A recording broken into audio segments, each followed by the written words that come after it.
ओम श्री सद्गुरु परमात्मने नमः। श्री योग वासिष्ठ महारामायण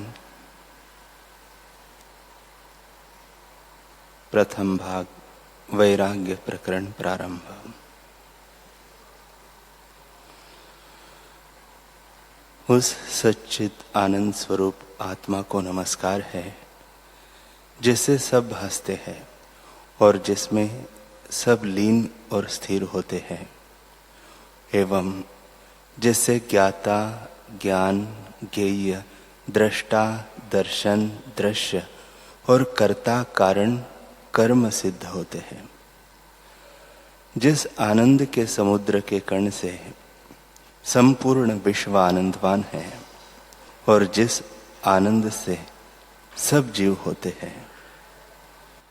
अगस्त्य जी के शिष्य सुतीक्ष्ण के मन में एक संशय उत्पन्न हुआ। तब वह उसके निवृत्त करने के अर्थ अगस्त्य मुनि के आश्रम में जाकर विधि संयुक्त प्रणाम करके स्थित हुआ और नम्रता पूर्वक प्रश्न किया कि हे भगवान, आप सर्व तत्वज्ञ और सर्व शास्त्रों के ज्ञाता हो। एक संशय मुझको है, सो कृपा करके निवृत्त करो। मोक्ष का कारण कर्म है या ज्ञान अथवा दोनों? इतना सुन अगस्त्य जी बोले कि हे ब्राह्मण्य, केवल कर्म मोक्ष का कारण नहीं और केवल ज्ञान से भी मोक्ष नहीं होता। मोक्ष की प्राप्ति दोनों से ही होती है। कर्म करने से अंतःकरण शुद्ध होता है, मोक्ष नहीं होता। और अंतःकरण की शुद्धि के बिना केवल ज्ञान से भी मुक्ति नहीं होती। इससे दोनों से मोक्ष की सिद्धि होती है। कर्म करने से अंतःकरण शुद्ध होता है, फिर ज्ञान उपजता है और तब मोक्ष होता है। जैसे दोनों पंखों से पक्षी आकाश मार्ग में सुख से उड़ता है, वैसे ही कर्म और ज्ञान दोनों से मोक्ष की प्राप्ति होती है। हे ब्रह्मण्य, इसी आशय के अनुसार एक पुरातन इतिहास है, वह तुम सुनो। अग्निवेश का पुत्र कारण नाम ब्राह्मण गुरु के निकट जा षड अंगों सहित चारों वेद अध्ययन करके गृह में आया और कर्म से रहित होकर तृष्णी हो रहा, अर्थात संशय युक्त हो कर्मों से रहित हुआ। जब उसके पिता ने देखा कि यह कर्मों से रहित हो गया है, तो उससे कहा कि हे पुत्र, तुम कर्म क्यों नहीं करते? तुम कर्म के न करने से सिद्धता को कैसे प्राप्त होंगे? जिस कारण तुम कर्म से रहित हुए हो, वह कारण कहो। कारण बोला, हे पिता, मुझको संशय उत्पन्न हुआ है, इसलिए कर्म से निवृत्त हुआ हूं। वेद में एक ठोर तो कहा है कि जब तक जीता रहे तब तक कर्म अर्थात अग्निहोत्र आदि करता रहे, और एक ठोर कहा है कि न धन से मोक्ष होता है, न कर्म से मोक्ष होता है, न पुत्र आदि से मोक्ष होता है, और न केवल त्याग से ही मोक्ष होता है। इन दोनों में क्या कर्तव्य है? मुझको यही संशय है। सो कृपा करके निवृत्त करो और बतलाओ कि क्या कर्तव्य है। अगस्त्य जी बोले, हे सुतीक्ष्ण, जब कारण ने पिता से ऐसा कहा, तब अग्निवेश बोले कि हे पुत्र, एक कथा जो पहले हुई है उसको सुनकर हृदय में धारण कर, फिर जो तेरी इच्छा हो सो करना। एक काल में सुरुचि अप्सरा, जो संपूर्ण अप्सराओं में उत्तम थी, हिमालय पर्वत के सुंदर शिखर पर, जहां के देवता और किन्नरगण जिनके हृदय कामना से तृप्त थे, अप्सराओं के साथ क्रीड़ा करते थे और जहां गंगा जी के पवित्र जल का प्रवाह लहर ले रहा था, वह बैठी थी।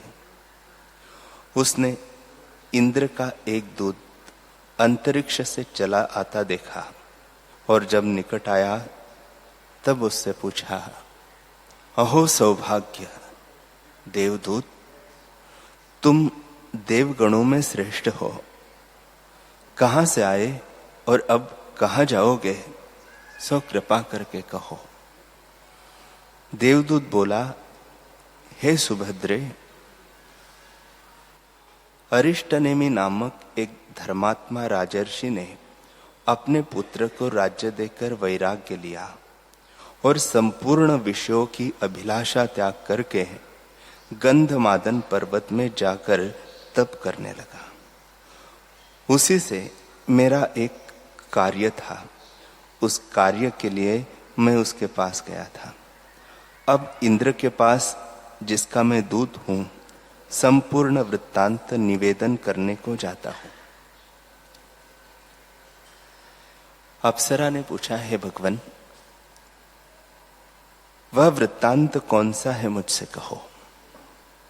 मुझको तुम अति प्रिय हो, यह जानकर पूछती हूं। महापुरुष से जो कोई प्रश्न करता है तो वे उद्वेग रहित होकर उत्तर देते हैं। देवदूत बोला, हे भद्रे, वह वृत्तांत में विस्तार पूर्वक तुमसे कहता हूं, तुम मन लगाकर सुनो।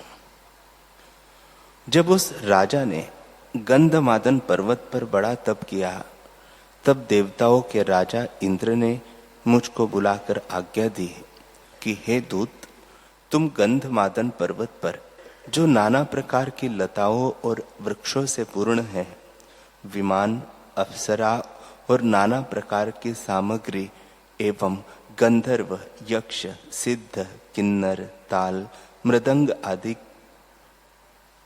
वाजंत्र संग ले जाकर राजा को विमान पर बैठा के यहां ले आओ।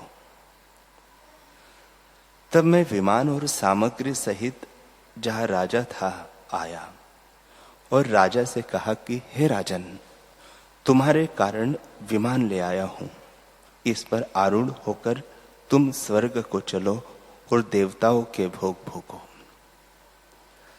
इतना सुन राजा ने कहा कि हे देवदूत, प्रथम तुम स्वर्ग का वृत्तांत मुझे सुनाओ।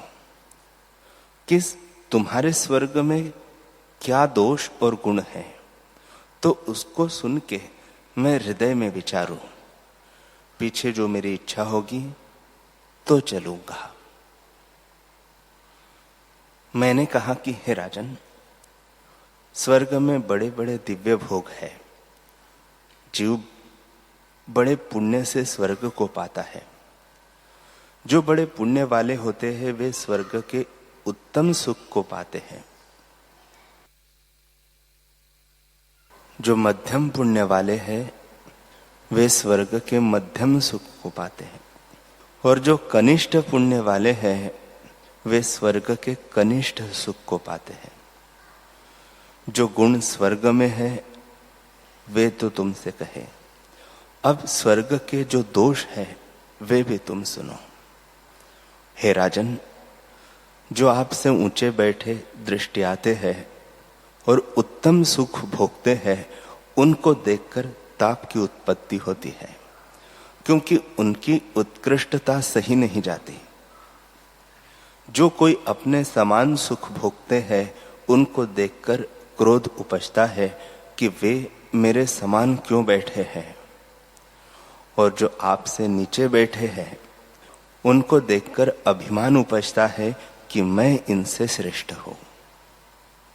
एक और भी दोष है कि जब पुण्य क्षीण होते हैं तब जीव को उसी काल में मृत्यु लोक में गिरा देते हैं, एक क्षण भी नहीं रहने देते। यही स्वर्ग में गुण और दोष है।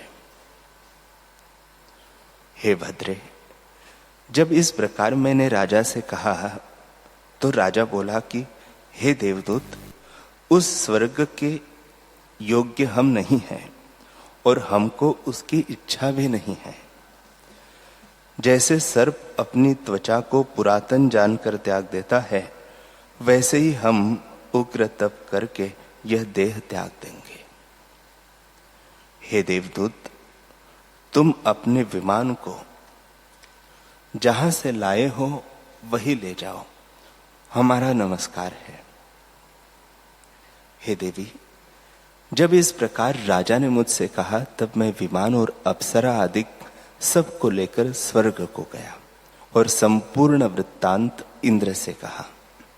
इंद्र बहुत प्रसन्न हुआ और सुंदर वाणी से मुझसे बोला कि हे दूत, तुम फिर जहां राजा है वहां जाओ।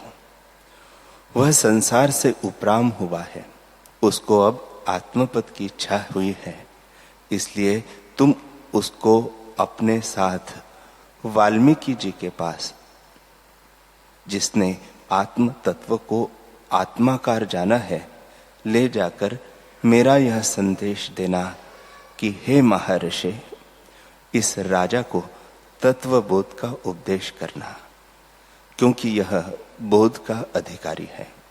इसको स्वर्ग तथा और पदार्थों की भी इच्छा नहीं। इससे तुम इसको तत्वबोध का उपदेश करो और यह तत्वबोध को पाकर संसार दुख से मुक्त हो। हे सुभद्रे, जब इस प्रकार देवराज ने कहा, तब मैं वहां से चलकर राजा के निकट आया और उससे कहा कि हे राजन, तुम संसार समुद्र से मोक्ष होने के निमित्त वाल्मीकि जी के पास चलो, वे तुमको उपदेश करेंगे। उसको साथ लेकर मैं वाल्मीकि के स्थान पर आया और उस स्थान में राजा को बैठा और आप प्रणाम कर इंद्र का संदेशा दिया। तब वाल्मीकि जी ने कहा कि हे राजन, कुशल तो है? राजा बोले, हे भगवान, आप परम तत्वज्ञ और वेदांत को जानने वालों में श्रेष्ठ है। मैं आपके दर्शन करके कृतार्थ हुआ और अब मुझको कुशलता प्राप्त हुई है। मैं आपसे पूछता हूं, कृपा करके उत्तर दीजिए कि संसार बंधन से कैसे मुक्ति हो। इतना सुन वाल्मीकि जी बोले कि हे राजन, महारामायण औषध तुमसे कहता हूं, उसको सुन के उसका तात्पर्य हृदय में धारने का यत्न करना। जब तात्पर्य हृदय में धारोगे, तब जीवन मुक्त होकर विचारोगे। हे राजन, वह वशिष्ठ जी और रामचंद्र जी का संवाद है और उसमें मोक्ष का उपाय कहा है। उसको सुनकर जैसे रामचंद्र जी अपने स्वभाव में स्थित हुए और जीवन मुक्त होकर विचरे हैं, वैसे ही तुम भी विचरोगे। राजा बोला, हे भगवान, रामचंद्र जी कौन थे, कैसे थे और कैसे होकर विचरे, सो कृपा करके कहो। वाल्मीकि जी बोले, हे राजन, शाप के वश से सच्चिदानंद विष्णु जी ने, जो अद्वैत ज्ञान से संपन्न है, अज्ञान को अंगीकार करके मनुष्य का शरीर धारण किया। इतना सुन राजा ने पूछा, हे भगवान, सच्चिदानंद हरि को शाप किस कारण हुआ और किसने दिया, सो भी कहो। वाल्मीकि जी बोले कि हे राजन, एक काल में सनत कुमार, जो निष्काम है, ब्रह्मपुरी में बैठे थे और त्रिलोक के पति विष्णु भगवान भी वैकुंठ से उतरकर ब्रह्मपुरी में आए। तब ब्रह्मा सहित सर्व सभा उठकर खड़ी हुई और श्री भगवान का पूजन किया, पर सनत कुमार ने पूजन नहीं किया। इस बात को देखकर विष्णु भगवान बोले कि हे सनत कुमार, तुमको निष्कामता का अभिमान है, इससे तुम काम से आतुर होंगे और स्वामी कार्तिक तुम्हारा नाम होगा। सनत कुमार बोले, हे विष्णु, सर्वज्ञता का अभिमान तुमको भी है, इसलिए कुछ काल के लिए तुम्हारी सर्वज्ञता निवृत्त होकर अज्ञानता प्राप्त होगी। हे राजन, एक तो यह शाप हुआ, दूसरा एक और भी शाप है, सो सुनो। एक काल में भृगु की स्त्री जाती रही थी। उसके वियोग से वह ऋषि क्रोधित हुआ था। उसको देखकर विष्णु जी हंसे। तब भृगु ब्राह्मण ने शाप दिया कि हे विष्णु, मेरी तुमने हंसी की है, सो मेरी नाई तुम भी स्त्री के वियोग से आतुर होंगे। और एक दिवस देव शर्मा ब्राह्मण ने नरसिंह भगवान को शाप दिया था, सो भी सुनिए। एक दिन नरसिंह भगवान गंगा के तीर पर गए और वहां देव शर्मा ब्राह्मण की स्त्री को देखकर नरसिंह जी भयानक रूप दिखाकर हंसे। निदान उनको देखकर ऋषि की स्त्री ने भय पाए प्राण छोड़ दिए। तब देव शर्मा ने शाप दिया कि तुमने मेरी स्त्री का वियोग किया है, इससे तुम भी स्त्री का वियोग पाओगे। हे राजन, सनत कुमार, भृगु और देव शर्मा के शाप से विष्णु भगवान ने मनुष्य शरीर धारण किया और राजा दशरथ के घर में प्रकटे। हे राजन, वह जो शरीर धारण किया और आगे जो वृत्तांत हुआ, सो सावधान होकर सुनो।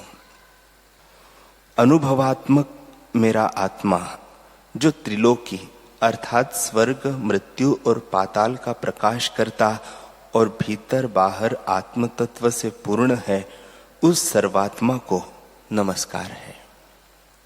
हे राजन, यह शास्त्र जो आरंभ किया है, इसका विषय, प्रयोजन और संबंध क्या है और अधिकारी कौन है, सो सुनो।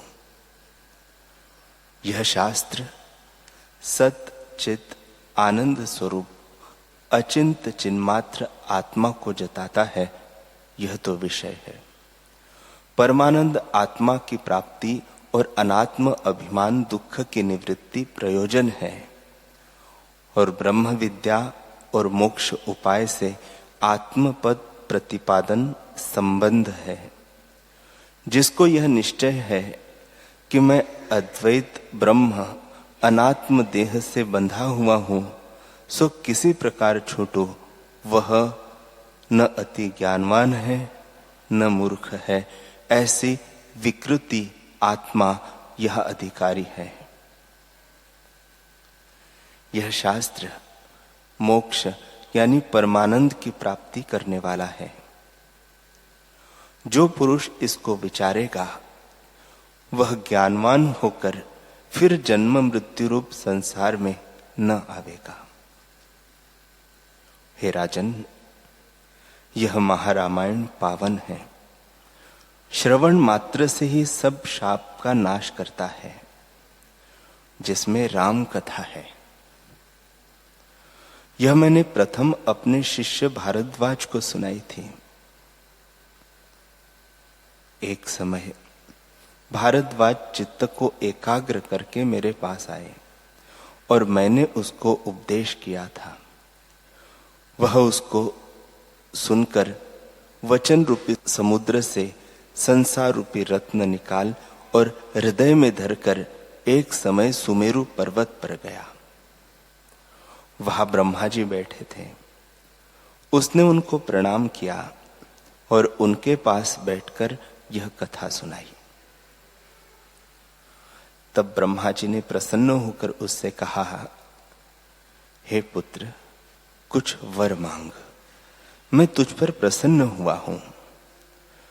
भारद्वाज ने जिसका उदार आशय था, उनसे कहा, हे भूत भविष्य के ईश्वर, जो तुम प्रसन्न हो तो यह वर दो कि संपूर्ण जीव संसार दुख से मुक्त हो और परम पद पावे, उसी का उपाय भी कहो। ब्रह्मा जी ने कहा, हे पुत्र, तुम अपने गुरु वाल्मीकि जी के पास जाओ,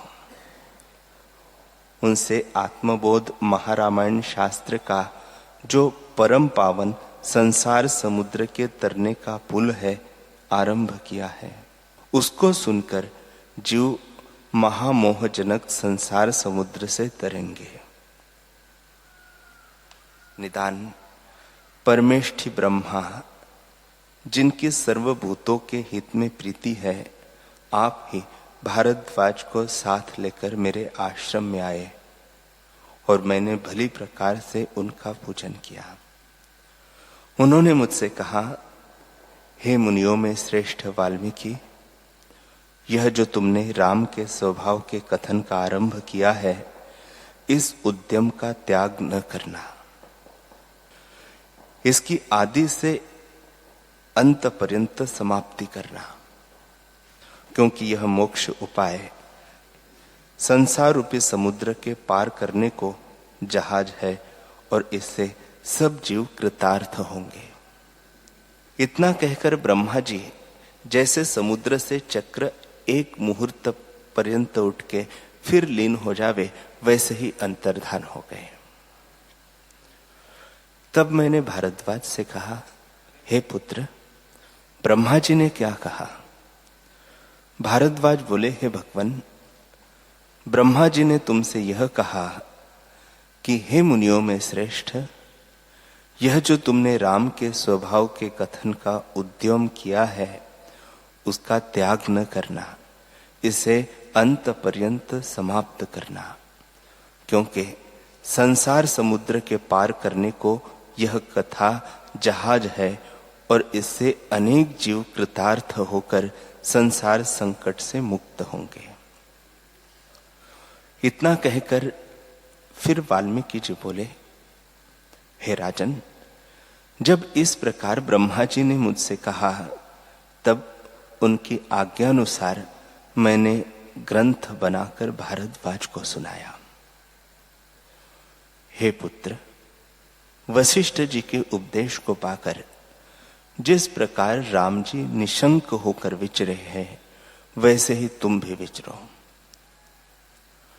तब उसने प्रश्न किया कि हे भगवान, जिस प्रकार रामचंद्र जी जीवन मुक्त होकर विचरे हैं, वह आदि से क्रम करके मुझसे कहिए।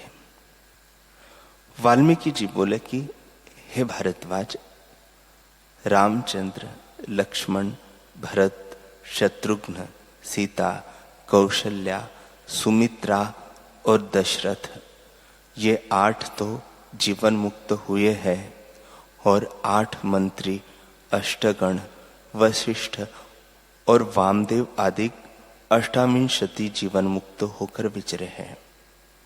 उनके नाम सुनो।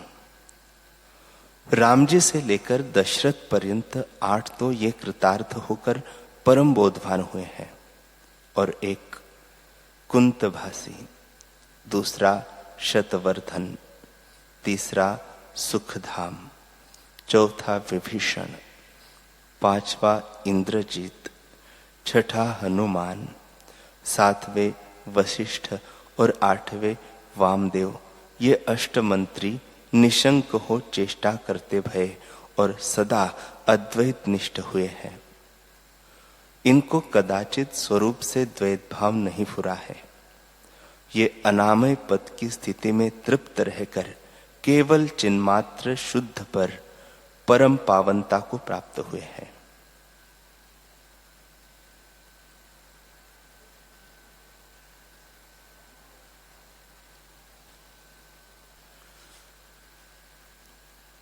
हरि ओम।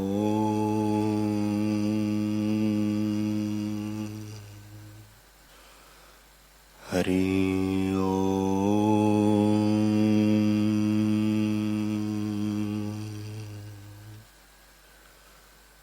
ओम।